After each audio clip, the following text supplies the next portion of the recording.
Gente, 2 candidatos a governador nos Estados Unidos se uniram para gravar um vídeo em prol do diálogo e da colaboração na política. Olha só, Paulinha, concorrente sim, inimigos não. Isso me lembra o Morning Show. Gente, eu achei o máximo esse vídeo. A gente tem imagens aí, vocês podem conferir, candidatos lado a lado. Então tem o Spencer Cox e o Greg Peterson, eles estão disputando as eleições para o governo de Utah. E fizeram juntos esse vídeo falando sobre discordância de ideias, mas sem agressão e sem ódio. A gente pode conferir aí imagens, ó. We are currently in the final days of campaigning against each other to be your next governor. And while I think you should vote for me, Yeah, but really you should vote for me. there are some things we both agree on. We can debate issues without degrading each other's character. We can disagree Olha lá, without então hating um até each fala, other. acho que você tem que votar em mim. Não, eu acho que você tem que votar em mim. E aí dizem, a gente pode entrar em desacordo em relação a ideias e tal, mas a gente pode competir sem agredir um ao outro, né? O republicano Cox, que está à frente nas pesquisas, disse no Twitter o seguinte, ó: como o nosso diálogo político nacional continua a declinar, meu oponente e eu decidimos tentar algo diferente. Podemos discordar sem nos odiar. Vamos fazer de Utah um exemplo para a nação. E aí eles usaram uma hashtag que é Stand United.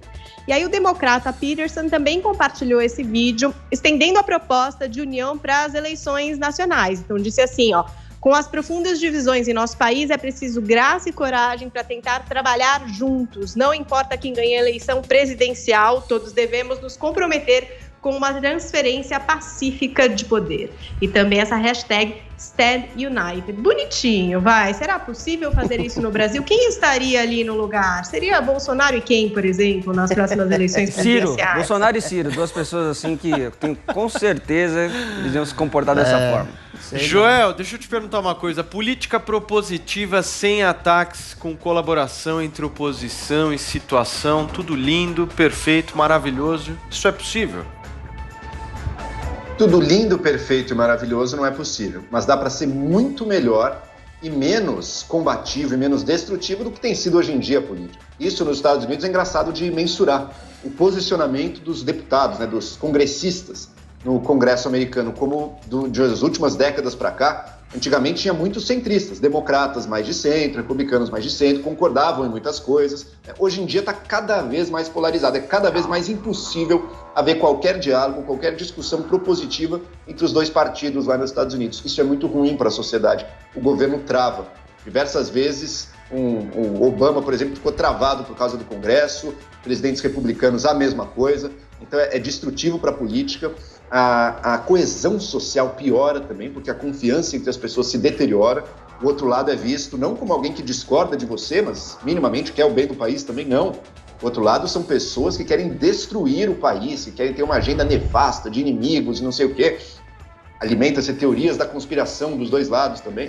Isso é muito ruim para o país, isso destrói o país, isso leva o país para um clima de pé de guerra, como os Estados Unidos já está, e que é perigoso, hein? É socialmente perigoso, inclusive. A gente acredita até que, não, guerra civil é coisa de país fracassado, país da África, da Ásia, não sei o quê. Infelizmente, não. Se a coisa piorar muito, inclusive países ocidentais podem cair nisso, sim.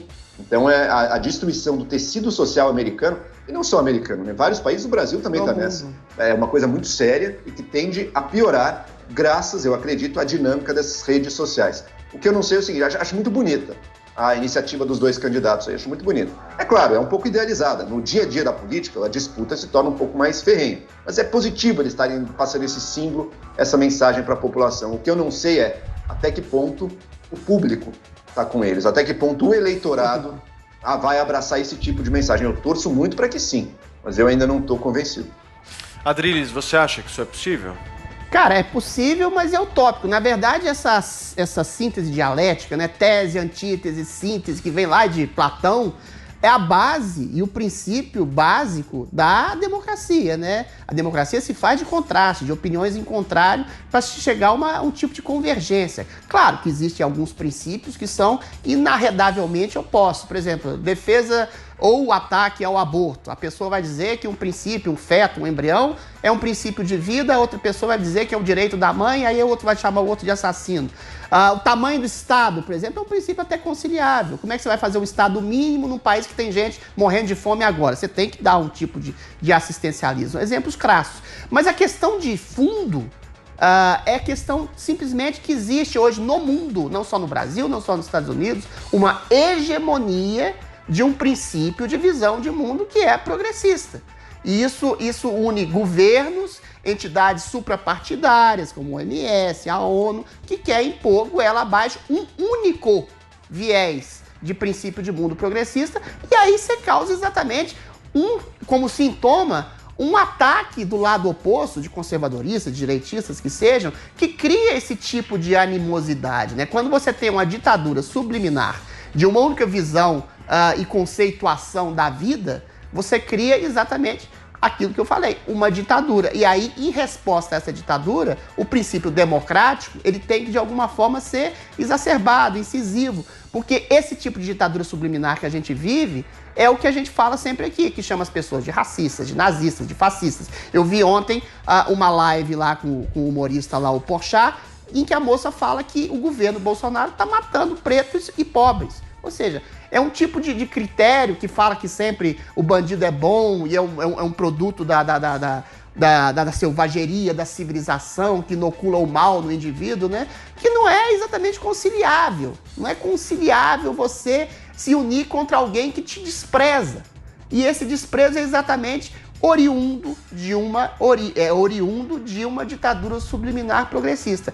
Ou seja, a gente vive uma guerra cultural e essa guerra cultural é assimétrica. Então, quando houver um tipo de simetria entre os polos que se contrastam, aí haverá a possibilidade de um diálogo. Agora, enquanto houver uma tentativa de controle globalista, mundial, de um único viés de percepção de mundo, vai haver essa polarização. Adriles, você não acha que é exatamente uma retórica como a sua? Sim. Controle globalista mundial? O OMS não manda em nada. Os países discordaram e fizeram... Não manda? Todo mundo ficou trancado, meu amigo. Tanto não manda que os países fizeram o que quiseram. A Suécia tem uma estratégia, a Argentina tem outra, a Filipinas tem outra, Taiwan tem outra.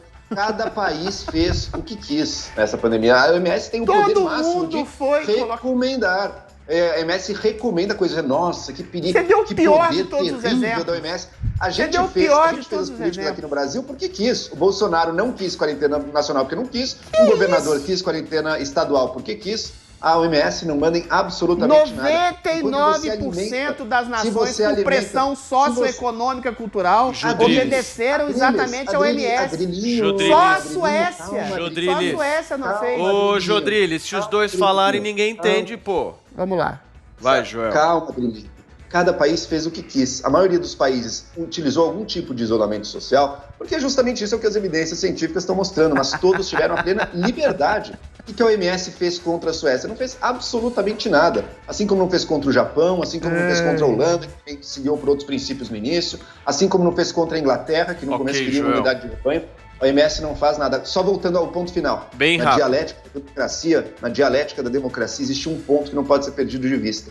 Tem que ter uma união de algumas regras e valores básicos. Com certeza, premissas básicas. Não há diálogo possível. É isso que eu acho que esses dois candidatos aí estão resgatando. Ok, fecha, Adriles. Não, você deu o pior exemplo de todos. A OMS é uma entidade suprapartidária que influencia diretamente na organização dos países. O único país que não cedeu a essas diretrizes da OMS em bloco foi a Suécia. O Uruguai aqui, as Filipinas aqui, mas a Argentina, o Brasil, 90% dos países. Olha, existem várias sanções em relação por exemplo, a economia economia ambientalista, essa seita ambientalista que domina o mundo.